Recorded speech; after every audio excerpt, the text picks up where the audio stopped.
বন্ধুরা দেখো, আজকে আমি তোমাদের সাথে পটল ভর্তা শেয়ার করব। কিভাবে এই পটল ভর্তা আমি তোমাদের সাথে শেয়ার করব সেইটি আমি আজকে তোমাদেরকে দেখাবো। নমস্কার বন্ধুরা, আমি মিতালি রান্নাঘরে আমার বন্ধুদের স্বাগত। আজকে আবার আমি একটি নতুন রেসিপি নিয়ে তোমাদের সামনে হাজির হয়েছি। যদি আমার চ্যানেলে কোনো নতুন বন্ধু হয়ে থাকো, আমার চ্যানেলটিকে সাবস্ক্রাইব করে দিও আর পাশে থাকা বেল বাটনটি ক্লিক করে দিও। তাহলে আমি যে নতুন নতুন রেসিপি আপডেট করব সবার আগে তোমাদের কাছে গিয়ে পৌঁছবে। পুরনো বন্ধুরাও কিন্তু আমার পাশে থেকো। আজকে বন্ধুরা দেখো, আমি তোমাদের সাথে আজকে কিভাবে পটল ভর্তা করব সেইটি শেয়ার করব। এখন তো জানো বাজারে প্রচুর কচি পটল পাওয়া যাচ্ছে, ওই জন্যে আমি আজকে তোমাদের সাথে পটল ভর্তা শেয়ার করছি। বন্ধুরা দেখো, আমি পটলটাকে কিভাবে দুদিকটা কেটে নিলাম তোমাদের আমি দেখালাম। এবার পটলটাকে আমি ঘষে নিচ্ছি, কেননা দেখো পটলের খোলাতেও অনেক প্রোটিন থাকে, ওই জন্য আমি খোলাটা আর ফেলছি না। আমি পটলের গাটাকে এরমভাবে ঘষে নিচ্ছি। বন্ধুরা তোমাদের আমি আরও একটা নিয়ে দেখিয়ে দিচ্ছি। দেখো, নিয়ে ঠিক এইভাবে আমি কেটে নিচ্ছি, এই পাশটা কেটে নিচ্ছি আর এই পাশটা কেটে নিচ্ছি। কেটে আমি দেখো এরমভাবে পটলটাকে আমি গাটা আস্তে আস্তে ঘষে নিচ্ছি। বন্ধুরা এইভাবে আমি যেভাবে করছি পটল ভর্তাটা, তোমরা পুরো ভিডিওটা আমার দেখো, তাহলে তোমরা বুঝতে পারবে আমি কিভাবে করছি। আর ঠিক এইভাবে তোমরাও বাড়িতে করবে, করে দেখবে ভাতের সাথে কত সুন্দর খেতে লাগে। গরম ভাতে খাবে, এক থালা ভাত খাওয়া হয়ে যাবে এই পটল ভর্তা দিয়ে। আমি এইভাবে দেখো পুরো গাটাকে ছুলে নিচ্ছি। দেখছো বন্ধুরা, আমি এরমভাবে গাটা পুরো ছুলে নিলাম। আমি সব পটলগুলো এইভাবেই ছুলে নিচ্ছি। দেখো বন্ধুরা, আমি পটলগুলো সব ছাড়িয়ে নিয়েছি আর পটলগুলো আমি ধুয়ে পরিষ্কার করেও নিয়েছি। এবার দেখো আমি পটলগুলোকে কি করছি, ঠিক এরমভাবে দেখো মধ্যিখান থেকে আমি দুটো ফালি করে দিচ্ছি। এরমভাবে আমি দুটো ফালি করে দিচ্ছি, দিয়ে আমি এরম ছোট ছোট করে কেটে নিচ্ছি। দেখছো বন্ধুরা, আমি এইভাবে পটলগুলোকে কেটে নিচ্ছি আর একটা থালার মধ্যে রেখে দিচ্ছি। আবার দেখো দেখিয়ে দিচ্ছি আর একটাকে। দেখো বন্ধুরা, আমি এইভাবে পটলটাকে কেটে নিলাম, নিয়ে আমি এরমভাবে ছোট ছোট করে পটলগুলোকে কেটে নিচ্ছি। আমি এইভাবে সব পটলগুলোকেই কেটে নিচ্ছি। দেখো বন্ধুরা, পটলগুলো আমি সব কেটে নিয়েছি। এইরকমভাবে আমি ছোট ছোট করে কেটে নিয়েছি। বন্ধুরা দেখো, আমি ওভেন জেলে কড়া বসিয়ে দিয়েছি আর কড়াতে আমি পটলগুলো দিয়ে দিলাম। দিয়ে এবার আমি পটলের মধ্যে জল দিয়ে দিচ্ছি। দেখো আন্দাজ করে জল দিচ্ছি, বেশি জল দিচ্ছি না। পটলগুলো তো আমি ছোট ছোট করে কেটেই নিয়েছি, আমি আন্দাজ করেই জল দিলাম অল্প করে। তাহলে পটলগুলো কি হবে, পটলের প্রোটিনটা তাহলে বেরিয়ে যাবে না, তখন আমায় জলটা তাহলে ফেলে দিতে হবে। ওই জন্যে আমি অল্প একটু জল দিয়ে দিলাম আর একটু জল দিয়ে দিচ্ছি। দেখো বন্ধুরা, আর একটু জল দিয়ে দিলাম। জলটা এমনভাবে দিতে হবে যাতে পটলের মধ্যে জলগুলো একদম শুকিয়ে যায়। জলটা ফেললে কিন্তু প্রোটিনটা চলে যাবে। আমি ঢাকা দিয়ে রাখলাম, ঢাকা দিয়ে আমি গ্যাসের ওভেনটাকে আগে একটু বাড়িয়ে দিলাম, একটু ফুটে গেলে তারপর আমি কমিয়ে দেবো। দেখো বন্ধুরা, আমি ঢাকাটা খুলে নিচ্ছি। দেখো খুলে আমি দেখিয়ে দিচ্ছি, দেখো কতটা সেদ্ধ হয়ে গেছে।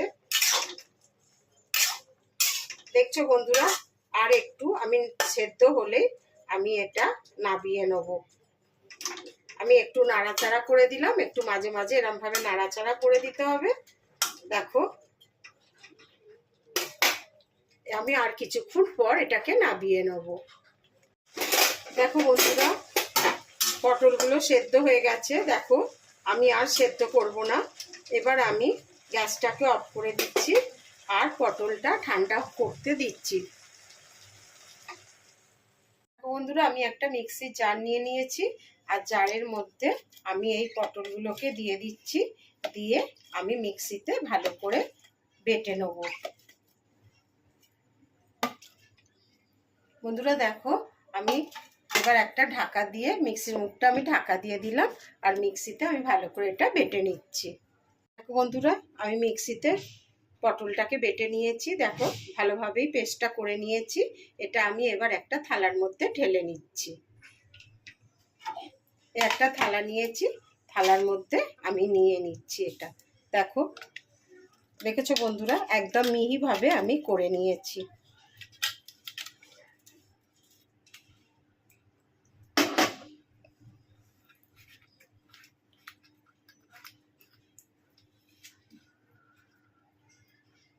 দেখেছো? দেখো বন্ধুরা, আমি কড়া বসিয়ে দিয়েছি আবার, আর কড়াতে আমি একটু সর্ষের তেল দিয়ে দিচ্ছি। দেখো আমি কড়াতে একটু সর্ষের তেল দিয়ে দিলাম। সর্ষের তেলে এই রান্নাটা করবে, পটল ভর্তাটা সর্ষের তেলে করবে, তাহলে টেস্টটা খুব সুন্দর হবে খেতে। আর দেখো আমি শুকনো লঙ্কা দিয়ে দিচ্ছি 4টে, দিয়ে আমি শুকনো লঙ্কা 4টে একটু ভেজে নিচ্ছি। দেখো বন্ধুরা, শুকনো লঙ্কাগুলো ভাজা হয়ে গেছে। আমি এবার দুটো শুকনো লঙ্কাকে তুলে নিচ্ছি। দুটো শুকনো লঙ্কা তুলে নিলাম, আর আমি একটু কালো জিরে ফোড়ন দিয়ে দিলাম, দিয়ে আগে একটু ভাজা ভাজা করে নিচ্ছি। বন্ধুরা দেখো, কালো জিরেটাও আমার ভাজা হয়ে গেছে। এবার আমি এর মধ্যে পেঁয়াজগুলো ছেড়ে দিচ্ছি, দিয়ে একটু আগে ভেজে নিচ্ছি। দেখো বন্ধুরা, এবার আমি এর মধ্যে একটু রসুন কুচনো দিয়ে দিলাম, দিয়ে আমি রসুনটাকেও এর মধ্যে ভেজে দিচ্ছি ভালো করে। দেখো বন্ধুরা, রসুন পেঁয়াজ দুটোই ভাজা হয়ে গেছে। এবার আমি এর মধ্যে যে পটলটা সেদ্ধ করে মিক্সিতে বেটে রেখেছি সেটা দিয়ে দিচ্ছি।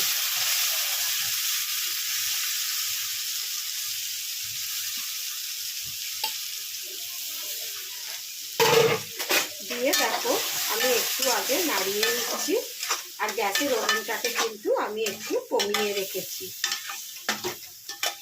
এবার বন্ধুরা, এর মধ্যে আমি একটু হলুদ গুঁড়ো দিয়ে দিচ্ছি অল্প করে। দেখো আমি অল্প করে একটু হলুদ গুঁড়ো দিয়ে দিচ্ছি,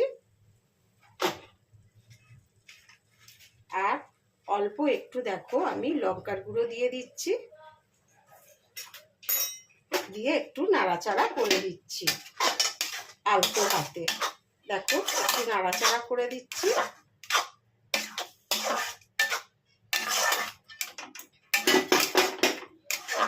আর একটু শুকিয়ে এলে, অল্প একটু শুকিয়ে এলে তারপর আমি অন্য উপকরণগুলো এতে দিয়ে দেবো। দেখো বন্ধুরা, আমি যে লঙ্কাটা ভেজে রেখেছিলাম শুকনো লঙ্কাটা, সেটা আমি দিয়ে দিচ্ছি। দেখো এরম ভাবে আমি গুঁড়ো করে দিয়ে দিলাম, আর এর মধ্যে আমি একটু নুন দিয়ে দিচ্ছি। দেখো আমি অল্প করে নুন দিয়ে দিচ্ছি আন্দাজ মতন, তোমরা যেমন পটল নেবে সেরকম আন্দাজ করে নুন দিয়ে দেবে। আর দেখো কয়েকদানা আমি অল্প করে একটু চিনি দিয়ে দিলাম, একটু মিষ্টি মিষ্টিও খেতে ভালো লাগবে।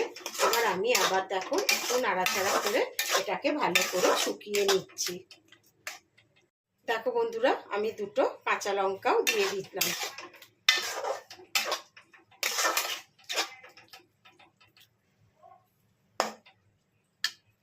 বন্ধুরা দেখো আমার এটা শুকিয়ে এসেছে। আমি এবার দেখো এর মধ্যে একটু সর্ষের তেল ছড়িয়ে দিচ্ছি। কাঁচা সর্ষের তেল দিলে খেতে আরো সুন্দর হয়, ওই জন্য আমি একটু সর্ষের তেল দিয়ে দিচ্ছি। দেখো একটু আমি সর্ষের তেল ছড়িয়ে দিলাম। বন্ধুরা, যদি আমার এই রেসিপিটি তোমাদের ভালো লেগে থাকে তাহলে লাইক শেয়ার কমেন্ট করতে ভুলবে না, আর আমার চ্যানেলটিকে সাবস্ক্রাইব করে আমার পাশে থাকবে তোমরা। দেখো বন্ধুরা, এইভাবে একবার তোমরা বাড়িতে রান্না করবে, এরম ভাবে পটল ভর্তা, দেখবে খেতে খুব সুন্দর হয়। আমি আরেকটু শুকিয়ে গেলে আমি গ্যাসটাকে অফ করে দিচ্ছি। দেখো বন্ধুরা, আমার এটা তৈরি হয়ে গেছে পটল ভর্তা। দেখো কত সুন্দর হয়েছে, দেখো একদম শুকিয়ে গেছে। এবার আমি গ্যাসটাকে অফ করে দিচ্ছি, আর পটল ভর্তাটা একটু ঠান্ডা হতে দিচ্ছি, তারপর আমি তোমাদের সার্ভ করে দেবো। বন্ধুরা দেখো, পটল ভর্তা আমার তৈরি হয়ে গেছে, আমি সার্ভ করে দিয়েছি।